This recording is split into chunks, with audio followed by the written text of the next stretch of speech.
Team Talk, a PESTA podcast series featuring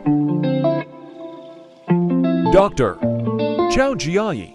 My name is Nasrun, and I have with me Kartik, and we are both from PESTA. With us, we have the esteemed lecturer from NIE.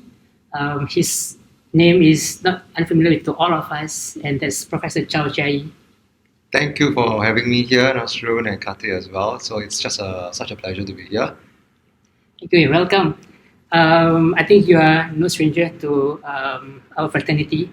But I think before we start our conversation, this is our first attempt at having a podcast with our fraternity to try something different in order to extend the learning opportunities for our teachers. I think we know that technology is one of the channels or opportunities where teachers can learn on the go. You know, Kartik and I, we were sharing how we learn to podcast on our way to work as well, Professor Chow as well. So I think this is our attempt at triggering this particular channel for PD, and I hope this opens up more opportunities for us to explore, right? Okay, are you ready, Professor Chow? Please, first and foremost, please call me Jia Yi. I think it's just, I'm like I say, very happy to be here. So happy to have a very authentic and open conversation with both of you. Okay, thank you so much. I want to add that I was taught by Jia Yi when I was in NIE. Actually, a lot of my batchmates are fanboys and fancircles of you. Oh dear. So later, if I send a picture of you and me, I think you'll be very jealous.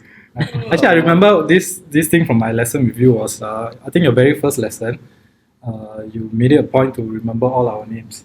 Yeah, I thought that was very powerful for me. Actually, I thought, sure now Jia Yi can remember all our names by the end, but he really did it. That was like, okay. I thought he really made that personal connection with all of us. Yeah. I mean, just following on your point, again, we are always saying that we are teachers of learners and students, right? So I actually do make a point every time when I begin a class to make sure that I know every single person's name. Even though it's the first time I'm meeting them, I would try to run through the photos where there is, and also try to, during the lesson itself, make sure I connect the names to the faces. Because as a student, you know, when I was younger as well, it always makes a big difference when the teacher knows your name. Yeah. So that also actually had a huge impact on how I perceive in the way I engage my students. So it's always important. Yeah, actually, I follow that in my teaching as well. Actually, after that, I thought, well, it's so powerful. Then, if I can remember all their names, then and address them by their names. Even though we see them sometimes at P classes, we only see them for 2 hours a week. But if we remember their name, I think there will be a deeper connection. Definitely. Yeah. Similarly, I think whenever the beginning of the year, right, I always tell my students, give me 1 week. Okay, I will remember your names. Yeah. If I don't, I will do something for you. So anytime I have the opportunity to address the student, right? Yes. Say, hi John, good morning John, you know. So we repeat the names. As we repeat them, we Yes. repeat, Yes. So, but do you remember your wife's birthday? Wow. Okay. Let's not go there then. Right. Okay, I think Jai, we know you as the NLP guru, non-linear pedagogy guru in our circles. I think you have done a lot in terms of making us think as teachers how else we can engage our students, how else we can deepen their learning. But before that, Jai, what were you like as a student? Wow. Yes. What was I like as a student? Naughty, I would say. Naughty, but yet I think I was also respectful. I obviously also enjoyed playing games. Okay. My favorite subject obviously is PE. And my favorite time, other than PE, is recess. It's always waiting to see which team do I belong to just before recess, and we make sure we, like bakat and say, okay, you're this team, I'm that team, and then okay. So the good players are always in the same team, and I'm blessed to be in the team that's the winning team all the time. So as a student, yes, I thoroughly enjoy my time as a student, and if you consider where I've been in terms of my professional career, I've never really left school, right? All the time being a student to being a student teacher in school of PE, then NIE, NTU, and then and obviously out in the schools teaching, went to do my PhD, and then returning back to PESS as a staff, and then obviously NIE as well. It's been about 20 over years, Yes. and I've really enjoyed school and just being involved in education. So going back to your question, was I like a student? I think one who really enjoyed school. Okay. Yeah. What about you? I think I have a feeling that all PE teachers are naughty students. I think we just can't wait to get out of class. So when Chai was describing his, that's what I was looking forward to, right? Recess, who are we playing against? After school, who are we playing against? Right? Yeah. Then always the same team, and I mean my best memories were in my secondary school, just playing. Just playing, yeah? Just playing. Okay, yeah. What about you, Nasrun? I similarly, I wouldn't be a PE teacher if I wasn't, that kind of profiler. So anything, any if no ball, paper ball, no frisbee, just There's passing. from the mama shop, the $1 plastic Yes, ball. That's our yes, favorite. yeah. And the game ends when the ball is missing, or when the ball goes to the drain, or when the ball bursts. So that's it. Game over. Go home. All right. Yeah. So yeah, I think we can resonate with how we all work. PE teachers, we have certain profile. Okay, naughty but nice. Okay, and serious. So perhaps can share with us now, what was it that pushed you to take up teaching as a profession career? Yeah, good point as well. After my A levels, before my enlistment, I had a bit of time, and I've always enjoyed sports. So I said, well, why not just try teaching, just attempt teacher, just see how it is. I've got a bit of time, and again, very nicely and blessed as well. I was posted to a school, even as a temporary part-time teacher, and I thought I enjoyed the experience. It was a primary school, not easy to deal with primary school kids, but I found quite a lot of joy interacting with the children, and it was kind of a best of both worlds in that sense, interacting with the kids and also being involved in teaching sports. So to me, I thought, why not? And it's something that I enjoy. And of course, I've got some really great teachers in my time as well, and they are role models to me. I had a very good history teacher, but very sports oriented. So he encouraged me a lot when I was playing football for the school, and it was like a father figure, and learned a lot from him. And I thought, wow, that's a very powerful role, powerful impact that you can make to kids. Yeah, so, but unfortunately, he passed away recently, and but the lessons he taught still resides with me, not just with me, but all my close buddies in secondary school. So we still talk about him. Yeah. We know that you have just with us your batchmates, who they were. Let's say who's who in PE right now. Shall we rattle all the names? We have Hanif, we have Joanna, we have Jason. This form your batchmates. What were you guys like? What was it that propelled you guys to be who you are today? What happened in that batch? Wow, that's a very big, powerful question in that sense. We were very close as a class, I must say, and we were very passionate about what we do, sports. On top of PE, we also have to do a second teaching subject as well. But we were all very, I would say, passionate about what we do and what we learn. And as I mentioned earlier, we were close. And those were the best years of my life in SPE at the old Bukit Timah campus. And we spent a lot of time together. Like when there were no lessons, we'll be out playing games. And I played games that I was not familiar with. Like I didn't know how to play tennis, so I picked up tennis. I never played volleyball, but in between lessons, we were at the MPH. There are always a group of people there waiting.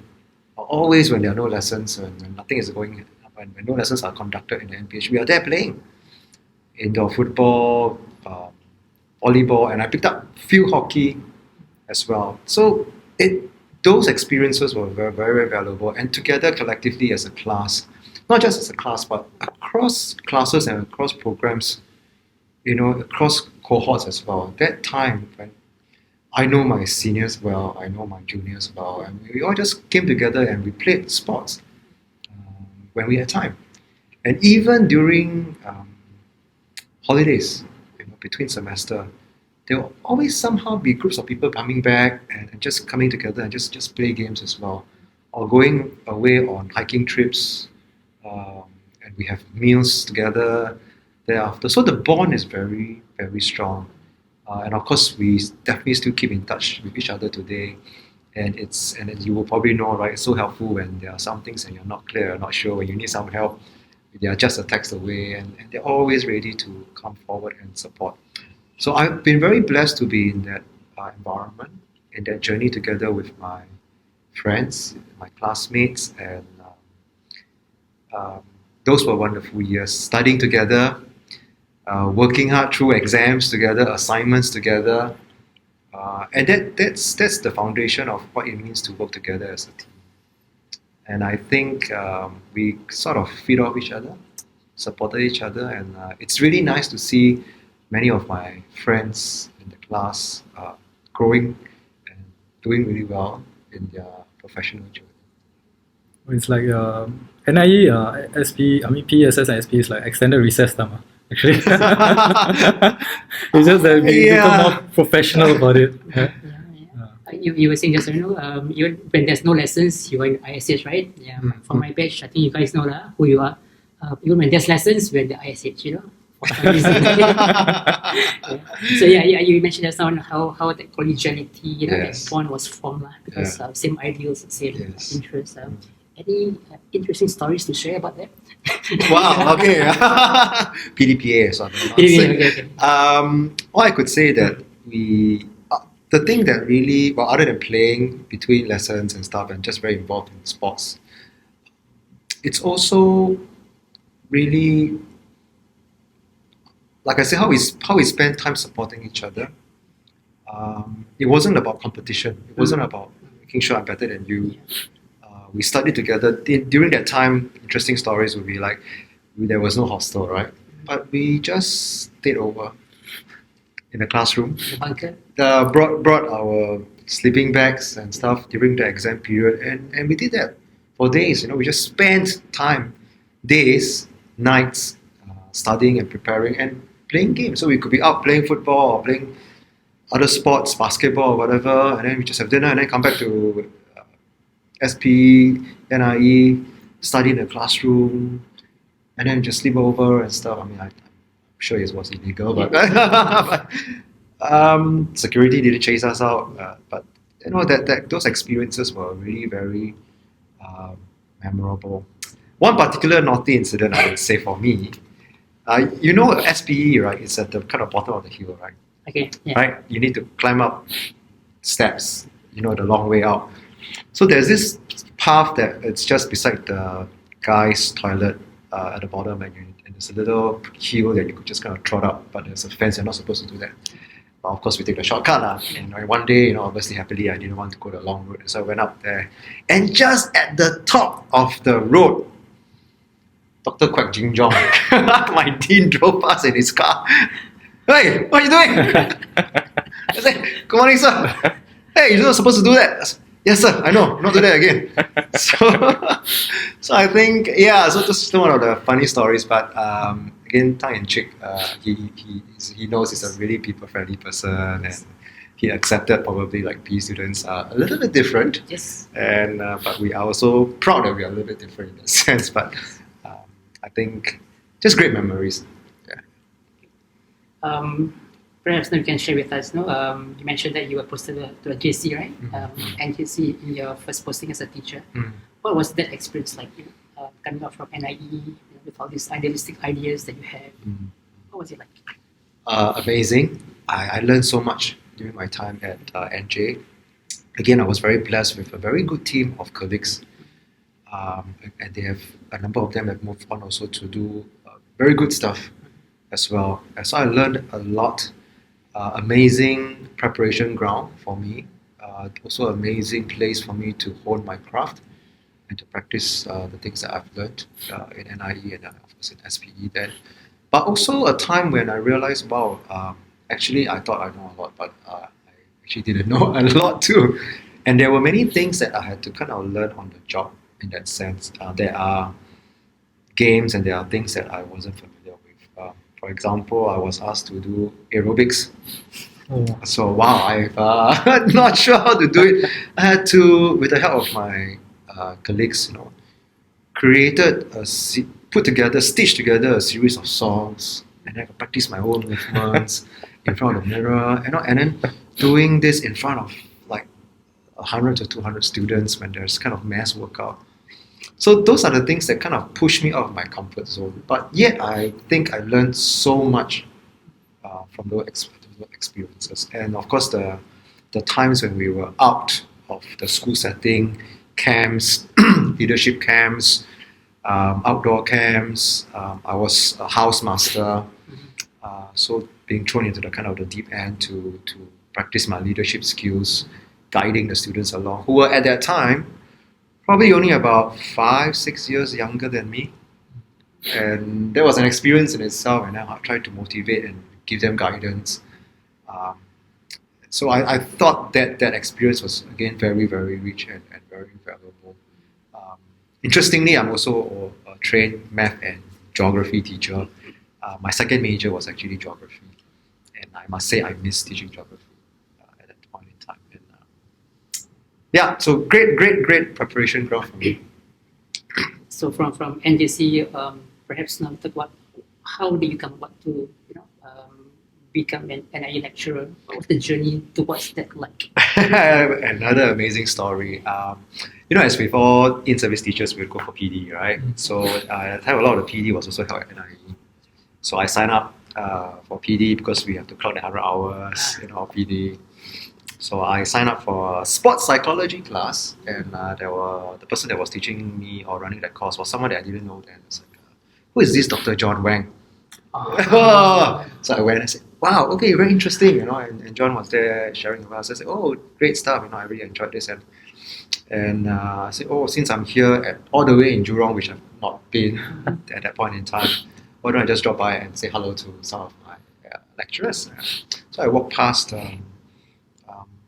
Dr. Tioko Sok Myang's office, and she was the head of the AG at the time. I said, hello, and she looked at me, hey, we're looking for you. I said, oh, did I do something wrong? Why are you looking for me? Did I not return some equipment that I borrowed?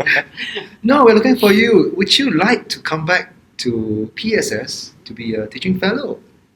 Because we want someone in the area of motor control and motor learning, and because of your undergrad experience doing and reading motor control and motor learning, and because I did my honours with Annette Rayner and Professor Bruce Abernathy in the area of motor control and motor learning. So we're looking for someone to come. There's a vacancy. I said, oh, okay. Well, sure, let me think about it. I went back home, obviously. I actually didn't think about it. Okay? Because I was so busy with school, and there were so many things going on in school. I was just busy teaching. I was coaching the football team at NJ and thoroughly enjoying it, close bonds with the boys. So I didn't think about it. Sorry, Sok. Yeah. And so, but 2 weeks later, I got a phone call. Say, Jia Yi, this is Sok. I said, oh, hello, hi. So have you thought about it? I say, no, not really. And we're still waiting for you for an answer. So then I really had to take time to think about it. And I must say, in my undergrad days, I did my academic exercise, which is like your honors thesis in the area of motor control and motor learning. And I spent a lot of time doing that. And I really enjoyed that research work, especially the opportunity to work with Annette as well as Bruce Abernathy. They're really good researchers. And Bruce Abernathy was especially a very good teacher. At that point in time as an undergrad, I've attended many classes, and he was someone that I said, wow, this really amazing teacher, professor. So and basically sort of said, well, opportunity to come back. And like I said, I thought a lot about it, and I said, okay, I'll give it a go. And anyway, the arrangement is a secondment, right? Yeah. It's not like I'm leaving the MOE service totally. I'm just going back to PSS, teach, and maybe enjoy a bit of the research, and then we're back in school anyway. And then maybe I can teach geography and math because I'm looking at maybe moving away from JC and getting into the secondary school or the primary school. So, and that was it. And then an arrangement was made for a secondment. I was then back at PESS as a teaching fellow. That was my journey. And thereafter, after teaching at PESS for a while, I was like, oh, it's not too bad, But I must say honestly that at the beginning, I really missed teaching in the school when I was at PESS because in the school, you work in a department. The team together, you go out for lunches together, and then, that's something that I missed a lot. And of course, working with the kids in the school, even though they were JC. And it was kind of in two minds, should I continue or should I not? And there was an opportunity by NIE to take on what we call an Overseas Graduate Scholarship, OGS. And again, I said, SOC was telling me, like, give it a go, give it a try. I said, okay, let's try. And but it was, and then Dr. Quack, the one who caught me climbing up the hill, said, go and try it, but don't expect too much, okay? We cannot give you a full scholarship, just maybe half a scholarship, and then you can. So I wasn't, pinning my hopes, and I was just like, okay, let's give it a go anyway, just an experience, right? So it went actually very well, and they said, okay, we're going to give you a full scholarship to go for your PhD study. So again, wow, all right, didn't plan for this. So by and by, I thought about it, say, okay, let's just do it. And then I had to leave the service, the MOE system, and but I have to finish my 5 years bond before I could go. So at a point in time when I completed my 5 years bond, I then went for my overseas study and to complete my PhD at University of Otago. And and then thereafter about 3.5, 4 years, I came back to NI. And the rest is history. No, the rest is not history. The rest is still history in the making. Geography. So I think, so that's a nice segue to the next question now. You were sharing with us how when you were doing your PhD, you came across certain figures in your academic life, professional life that, influenced what you're going to be looking deeper into the specialist that you are now in some areas. Tell us about that. Okay, again, this long story. Life is full of twists and turns, right? And so I did my honors year thesis, and I mentioned about working with Professor Bruce Abernathy. The first instance when I was exposed to the idea of complexity or dynamical systems theory, which I know can be quite a bit of a jargon here, was when in my third year motor control class, Bruce shared a paper for us to read, and that was when there was this first exposure to the idea about interacting constraints, about how there are some things that we don't have to be so prescriptive to tell people what to do, and we work like the way we interact with the environment, and certain behaviors emerge naturally because of those interactions. And that was like a kind of eye-opener for me, and it planted the seeds for me to start thinking things differently, the way we behave differently. And naturally, I thought, with an overseas graduate scholarship, the natural progression is for me to go on and work with Bruce. And he was at the University of Queensland at that point in time. But again, like I say, twists and turns in life, right? He was then going to Hong Kong for a position, and he was not sure, or we were not sure whether that was probably something that I would want to do. And he also suggested opportunities for me to work with other people, and one of such a person was Professor Keith Davids, and he was at a point in time at University of Otago in New Zealand, Dunedin. And I thought, wow, okay, this is really a little bit strange here, because I read a little bit about Keith's work. I found it very interesting as well. But the strangest of strangest things was that my dad graduated from University of Otago Oh, Oh. in Dunedin in the late or early mid in the 60s. And that was very rare then, right, for anyone in this part of the world Okay. to go over there to study. And he went there, he completed his bachelor's there. And I thought this is strange, right? And so I communicated with Keith and figured out that wow, this is really interesting. And again, incidentally, the week when I called him, he said, "Hey Jai, I'm actually on my way to the UK and I'll be stopping by in Singapore. Great time, so let's meet for a while." And we met up almost a couple of days after that first call and after Bruce made that connection with us. And I met him and he had a few hours in Singapore and I brought him around. We had a meal together and we talked about football. Okay, football. And he asked me, so which team do you support? I say, I support a team that not many people support. At that point in time, I said, well, I support. So which team do you support? I support Spurs. And he said, oh, I'm a big Spurs fan too. So again, and here we are, and I think that kind of sold it for him and for me, and so that was it. And I started to make plans to go over to Otago to do my PhD with Keith Davids, and because of also the very interesting work that he does pertaining to at that point in time the beginning of looking at constraints-led approach.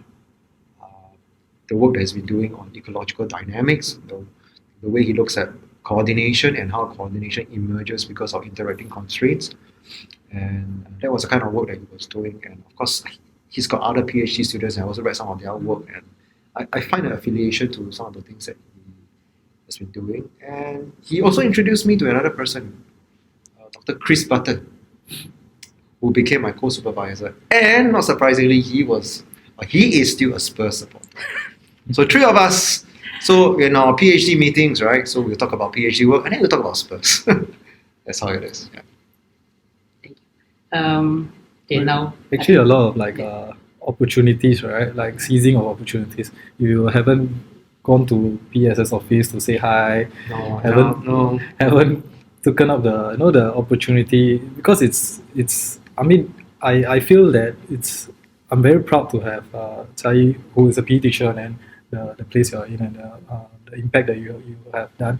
I think like PE teachers who are also watching this, listening to us, they also can know that, hey, actually, let me just do the next step. Seize the opportunity. Then you never know where it's gonna take you, right? Yeah. So I think we need not be limited to our schools. We see ourselves as somebody who can contribute to the fraternity and all that. Then I think it will open up a lot of doors for us. wow. I think we can have a crystal ball, right? Get to where you're gonna be. You can plan, of course, but there's always something that pushes us to some channel, and that's where we pursue. And things happen. I think the crystal ball can plan that Spurs won't win anything I hope they will win something in your lifetime. in my lifetime. Really, I that's my wish. Some days I just wish, please just let them win something in my lifetime. Maybe the fair play award. Oh dear. I don't really, it takes a lot. It takes a lot of resilience to be a Spurs supporter. Yeah. Yes. Okay, we have a lot of teacher leaders in our midst, right? Who are Spurs supporters. Are You know they? who you are. Okay, wow. I won't mention names, but some of them are Shahizan, Mulis. I know Shaiza is okay. Okay.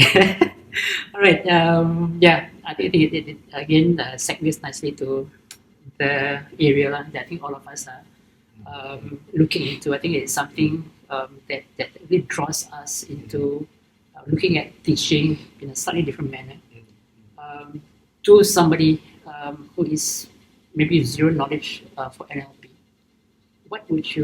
How would you introduce what NLP is to them? Wow. Okay. NLP, non-linear pedagogy, is a pedagogical approach that encourages exploratory learning and its emphasis on also helping learners find their own ways of moving to solve movement problems. So that's how I would describe it. as simply as I could. So exploratory learning and a focus on individualized movement solutions. Of course, to do that, there are things to consider. And again, this is work that, together with my collaborators, we've undertaken this work for a good, since the early 2000s when I started my PhD. We talked a lot about this area of work because of my own background as a teacher, as a PE teacher. And it's like, I always ask myself, right, is there a better way to teach? Can we do things a bit differently? How can we engage our learners the way they learn, right? Because I think those are the key things. And because, again, through the exposure of working with Keith and, of course, previously with Bruce, these ideas about complexity, about interactions, um,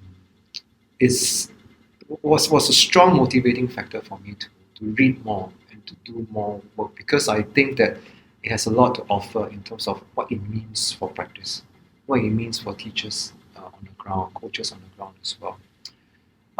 So in a nutshell, like I mentioned to you, it's a focus on exploratory learning about finding individualized movement solutions, but also considering a huge mindset change, and it's not easy.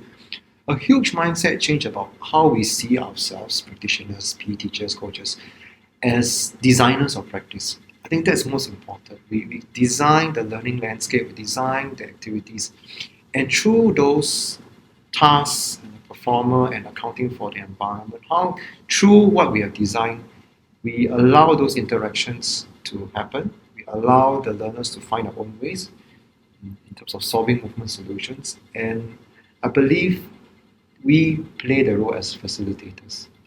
And I think, like I say, it's a big kind of mindset change, right? We tend to want to be in control, right, of different things, of all the way now knowledge is to be delivered, to be presented, how students learn exactly the way we hope they would and they want. But sometimes things don't turn out that specific way, and because learners come with different competencies, right? And the way you design your lessons and your tasks has different impact on different learners. So I think these are things that we need to account for. And these are things that we see a lot happening in the learning context, where we see what we call kind of non-linearity in learning, where sometimes we see learners improving very fast, or don't, even regress a bit. Sometimes when you change an instruction or you change a piece of equipment, and you see differences in the way they behave, the rules, the scoring system, for example. And then when we add a lot of kind of the variability into the practice, you see them trying different things as well. And actually, these are features that we see a lot in the way learners learn, right, in a class setting. So how do we account for this, the way that learners learn? So that's where the non-linear pedagogy comes in, to account for the non-linearity that we see in the way learners behave. So is there a pedagogical approach to account for this non-linearity? Is there a pedagogical approach to support the way they learn intuitively? I think that's where we're coming from. So yeah, sorry, it's kind of a long answer to that question as well. Actually, to me, I view it as learning is complex. From a student perspective, the experiences they have and their own competency versus the task that they give us and the environment, it's already so complex. Then if we expect to give one instructions and expect the same outcomes for everybody, I think that won't happen, because from a learner perspective, it's already so complex. So we need to think deeper into how we design the task. And I think a lot of teachers are already doing that, right? Yeah. It's just about like going back to a certain principle so that we can hone our skill and better to explain why. Right? Sometimes why? Not sure. It works, right? Yeah. If you're able to explain why, then perhaps we'll be able to better design those tasks to match the complexity. Yeah. As a learner, what would it feel like to go through a lesson in which my teacher practices NLP? What would it look like? Okay. It would be something where the learner would feel a lot of autonomy. That here the teacher is not telling me exactly what to do, so I'm given the room to try different things and explore. I know what the task goal is, but the teacher is not telling me exactly how to do it. I may feel a little bit frustrated, maybe for some to say, hey, why aren't you not telling me? But yeah, at the same time, perhaps for some learners, hey, it gives me the room to try it out for myself first, because as you try, you begin to do. As you do, and that's where the learning happens. Because as you are doing, you are finding opportunities for action, finding opportunities to move in a way that suits the individual, yourself, right? And how you interact with the task too.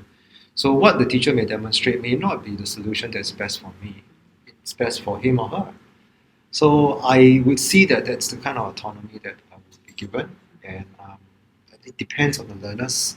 I think learners may probably enjoy that freedom to try different things.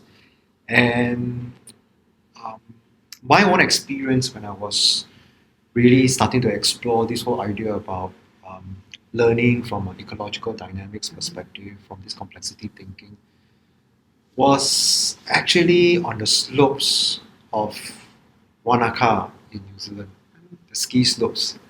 I was at that point in time trying to learn how to snowboard. And I was with my very good PhD mate from Germany, Robert Ryan. Together, the two of us, we just drove our really broken down car up the Wanaka slopes, the mountain. And at that point in time, I was just started with my PhD, right? And here I was giving you an example of me as a learner, trying to learn how to snowboard. And I took one lesson, like the first lesson from the instructor there, say, oh, your hands must be this is the way you must put your legs, the foot on the board, this is how you twist your body as you move. So I was thinking, wow, I was trying all that, and it was really frustrating because I was paying so much attention to what my body was doing, the cues. But I've been reading all this work about ecological dynamics. I say, I don't think this is going to work, I just need to feel the slope. I just need to feel how the board works on the snow. I just need to make sure I'm balanced. I just need to make sure that I can turn when I want to. And I just let it go. And that was it. And in the afternoon, I could snowboard. Right? I just balanced it out, and I just could move, and I enjoyed it so much. And that again reaffirmed, right, my own thinking at that point in time. I said, well, see, I don't need prescriptive instructions. Let the task goal be the outcome that I should focus on. Let the way my body move in a way that it is self-adjusted and self-organized, right? And don't think too much about it, right? Focus on the outcome and the effect. And I could pick up that particular complex cue on this. Obviously coming from Singapore, right? No opportunity, and that was my first very novel task for me. And going back to your question, and that was my experience as a learner for that particular example. I think we can apply that to all other things, right? That we want to do, be it cycling for our kids, even running. We can apply that as well. I think Karthik has shared with us a lot of possibilities where running is concerned.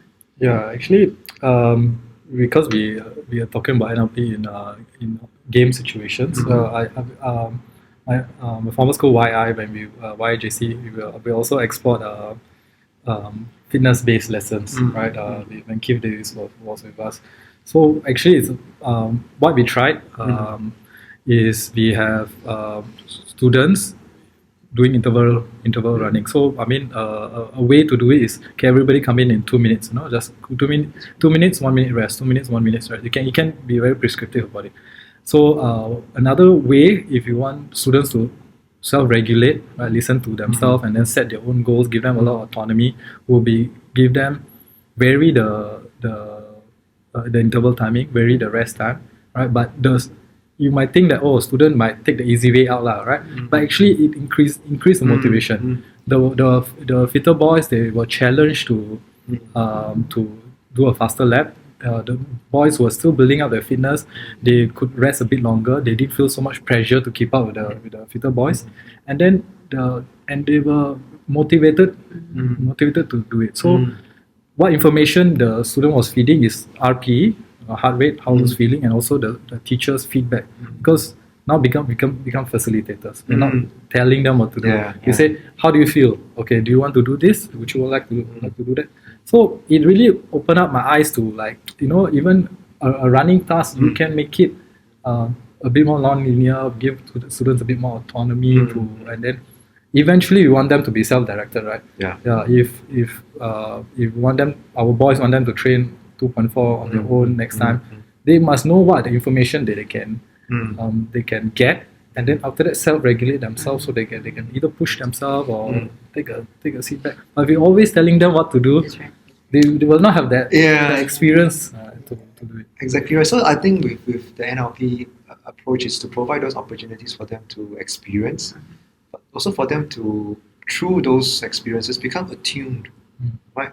Be sensitized to certain information, certain interactions that will help guide them in their own development. I think that's what we want to do. Like you say, right? I think it's about getting them to be self-directed at the end of the day, because they will leave the school system at some point in time, right? And that's where you want them to be able to go on and be mature adults to be able to do some of these things themselves as well. Yeah, correct. Actually, there's like, so some students ask me, like, hey, how to run 2.4, what's the best way? Actually, they need to find out themselves. I remember when I was doing IPPT one time, I had a guy who was running the first 100 meter and the last 100 meter, he was sprint, literally sprint. Now I thought, wow, this guy confirm cannot make it. he was like, because we study the body, right? You reach the lactate threshold faster and all that. But he could maintain that for every round. Yeah.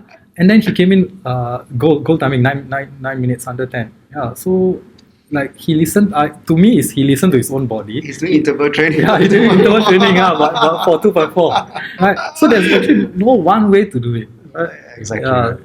Probably he has experience enough right, to do it. Like maybe if I try that, I peng sang after the 2 rounds. Yeah. Jay, which year did you write your first paper on NLP?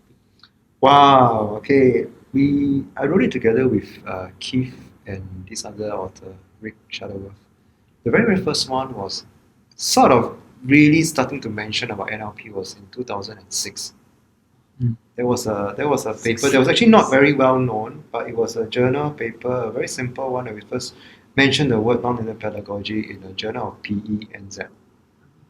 But I think the most impactful paper that followed thereafter immediately was the paper on the role of nonlinear pedagogy in PE.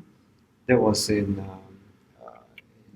one of the top tier journals in education per se. So that was really the 2007 paper that we wrote. Again, there's a long story to that as well. I actually wrote that paper at the beginning of my PhD journey. But it was a paper when I wrote that was still very raw. So when we sent it into a journal, it got rejected. It said, "Oh, what rubbish is this?" And all that. And I felt so kind of disheartened, But because there was a time when I was still crystallizing and thinking through these ideas, and perhaps it wasn't well thought of or well crafted at that point in time. I took about 2 years off away from that paper, and I only rewrote that paper at the end of my PhD, when I had that experience and able to make connections better, the coherence, again that thinking through more deeply about some of these ideas, and I wrote again that paper together with my supervisors and collaborators at the end of my PhD journey. So that was when it was published, at 2007. So yeah, twists and turns in life. Life is never smooth sailing. Life is never linear in that sense, right? So failing is not a bad thing.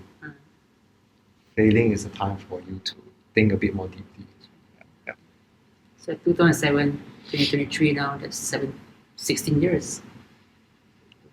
How have you seen NLP evolve in terms of teachers' practices, their beliefs, challenges? What have you observed? So NLP, when we first wrote that paper, again, was a very different thing, right? But of course, before that, there was already quite a lot of discussion on the constraints-led approach. But when we wrote the NLP paper, it was more about the idea about accounting for non-linearity and also putting in some ideas about the design principles. And I wrote that paper about putting in the design principles in 2013, if I'm not wrong. So there was quite a number of years after 2007.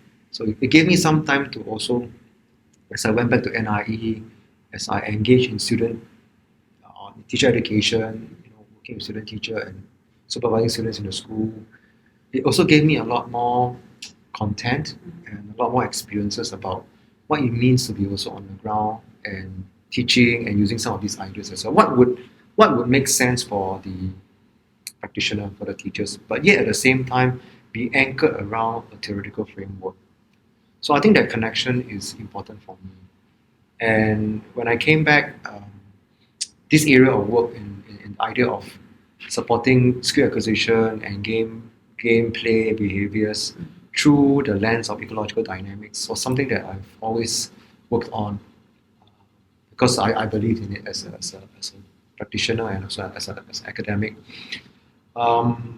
We continue to write papers on it, and when there were opportunities, I would share with colleagues in the fraternity, PESTA being one of them as well. I remember in those early days when Melanie and a few other friends here asked, "So what is non-linear pedagogy? I see your name on this paper, and I don't know what exactly is that. Can you come to PESTA and run a workshop for us and explain to us what non-linear pedagogy is?"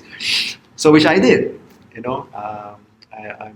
I came when I think Kiyong was the Didi, then there was Pei Yan, and then there was Fato, and then now there's Eric. So you can imagine the journey as well.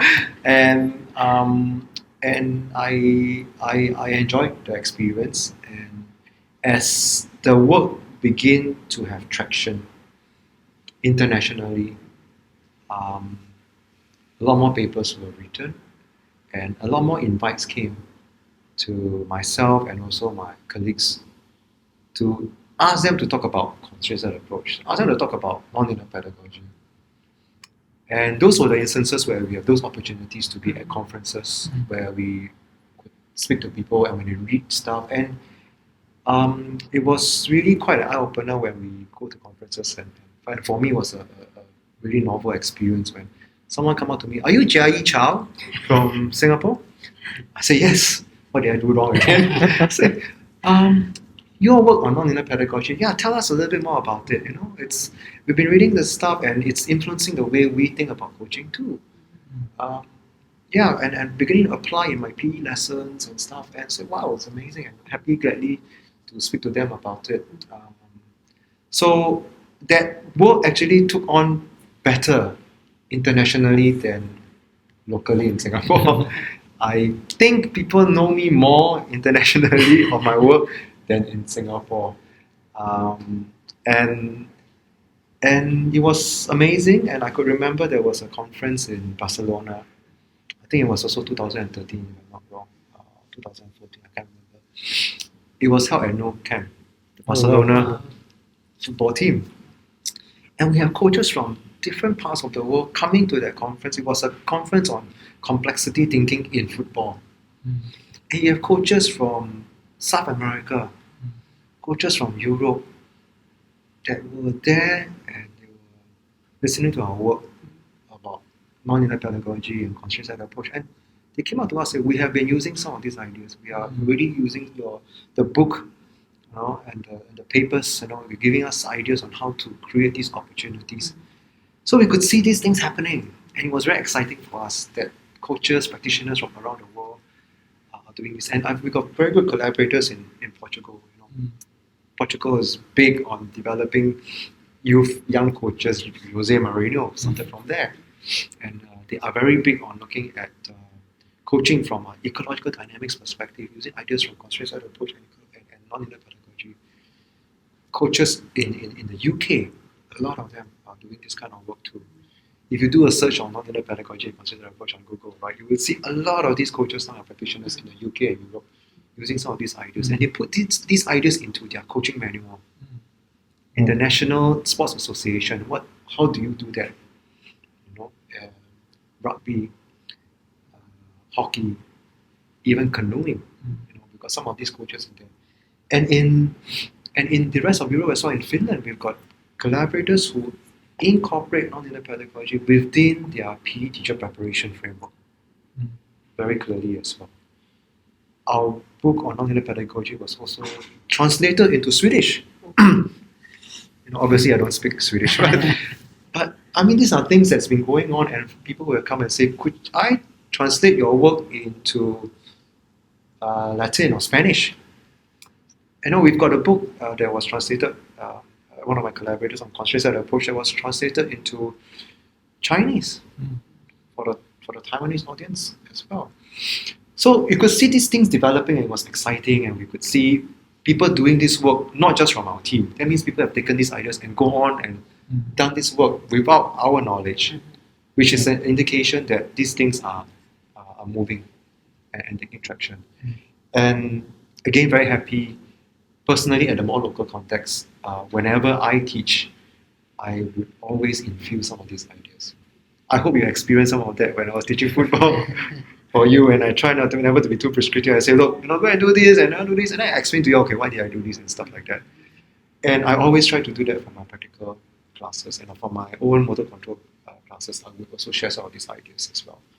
But I must admit, perhaps I've not been doing as much locally, and it's such a great opportunity now for me to engage. But of course, other than the PE fraternity, I've been also working with the local coaching fraternity through Sports Singapore, Coach SG as well, and they've been also very inclusive to embrace some of these ideas and infuse some of these ideas into the coaching framework too.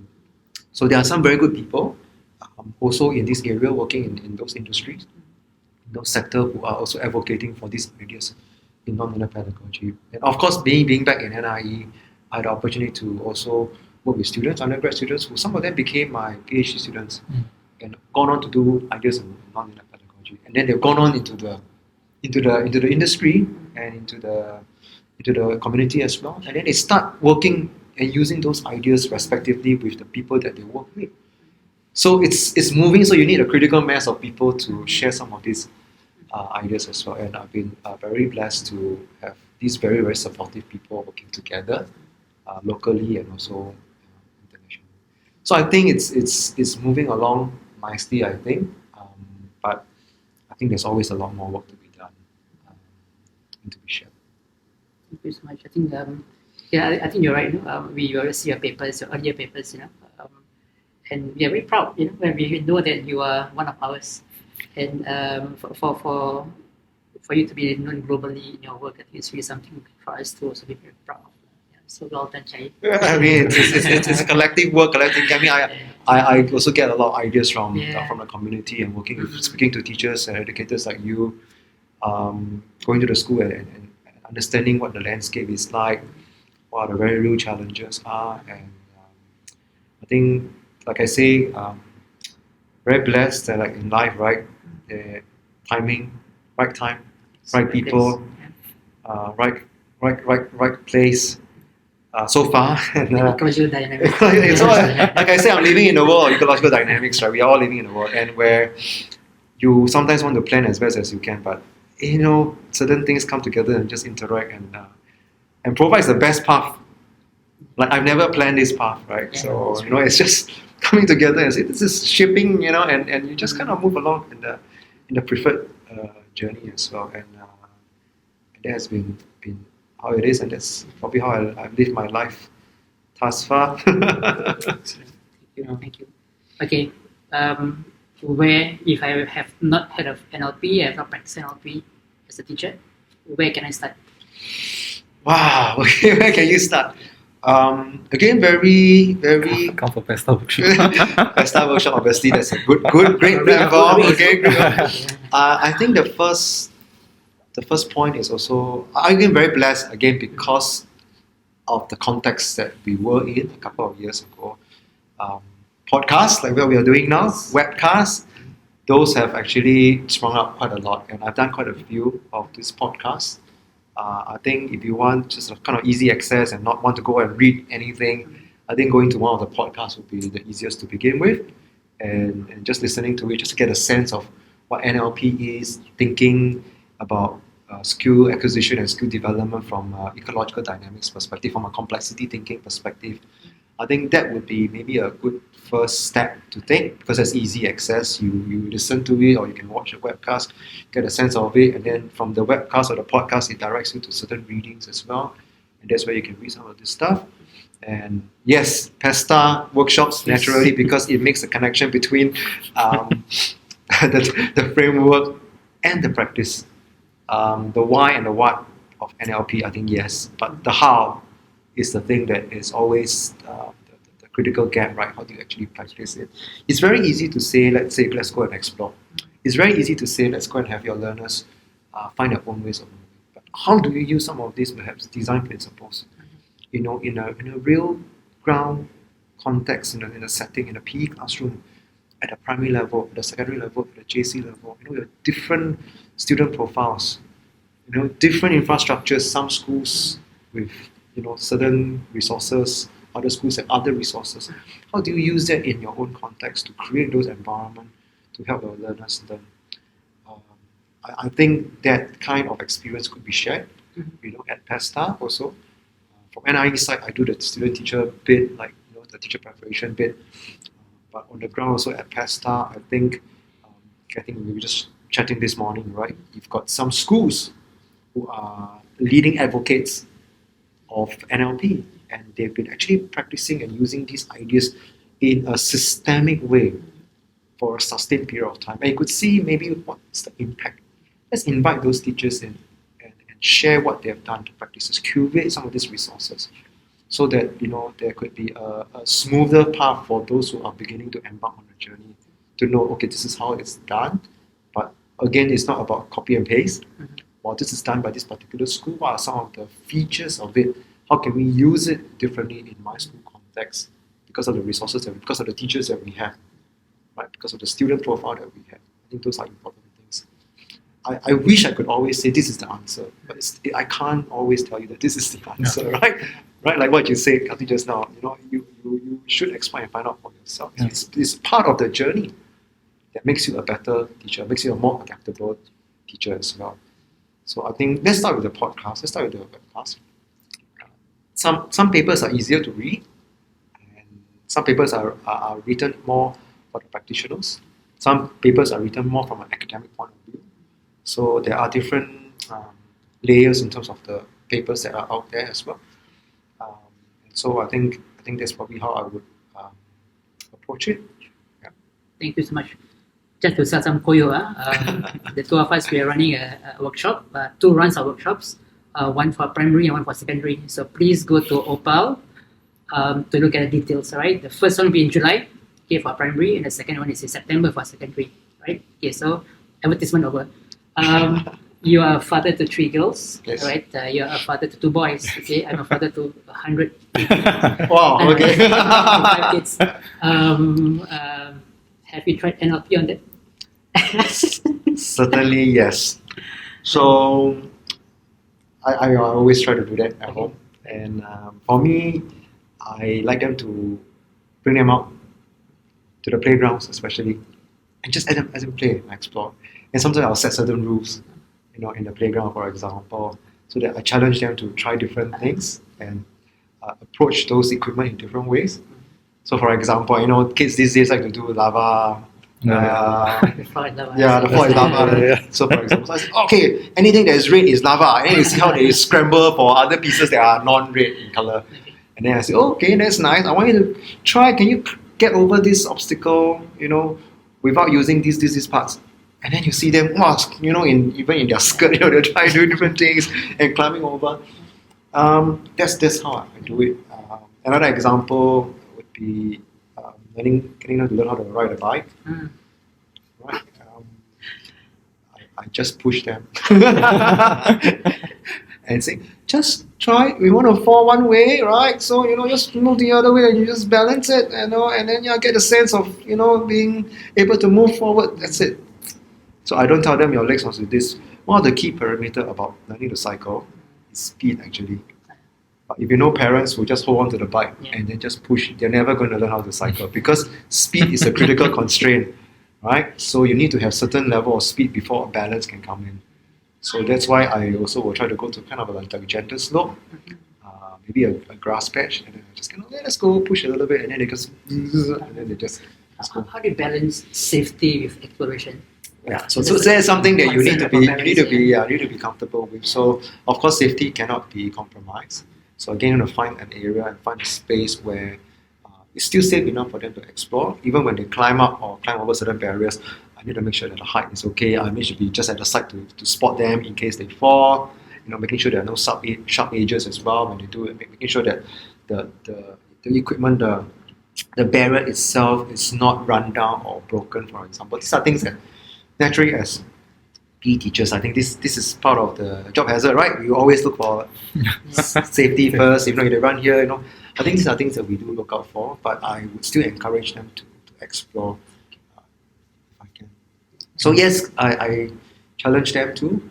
And so unfortunately, again, side story, I like to call a little side story here. When I then see school coaches coaching my girls, for example, Coaches out there. when I see like, okay, your hand must be this way, your leg must be that, I was like, oh, okay. Then I will say, never mind, just make sure you contact the ball, make sure the ball go over the net. Can really. So I just let them encourage them to do that as well. Again, when I see like coaches' repetition drills again, it's okay. I think there's a better way to do this. Okay, so that kind of critical lens comes in as well. But It's a job hazard. it's a job hazard, right? When you see that, but you need to refrain and restrain yourself from going there and intrude, right? So when my son goes for football class, I also restrain myself from like, I always observe what kind of feedback they give, how much is the activity time, because we are so trained in this, right? Like, oh my god, can I just intervene? what are they doing? Just passing to each other for like 20 minutes, Going to a small-sided representative game with small-sided goals, overloading here, setting some rules, something. Okay. Job hazard. Actually, kids naturally love to explore. After one of Chai's sharing with us, I went home there. I also played floor is lava with my kids, starting from the dining table all the way to a balcony. But then I told them, cannot touch the floor. What can you do? They went to grab the chairs, grab the blankets, grab the sofa, put them together. Yeah. Then I recorded and sent to my wife, but she wasn't very happy with it. Naturally. Yeah, but it was, they totally enjoyed it. Then they asked me how to get to the balcony, go here or go there. Then they say, you find out, you try. But it's safe, right? Because I'm there. I ensure that the height is okay and all that. But if they don't explore, one thing about NLP, I think it gives them the autonomy, provides that engagement and motivation, right? If you go back to like self-determination theory, the autonomy, relatedness, and relationship, all that gives. So eventually, it will also lead to more motivated students, right?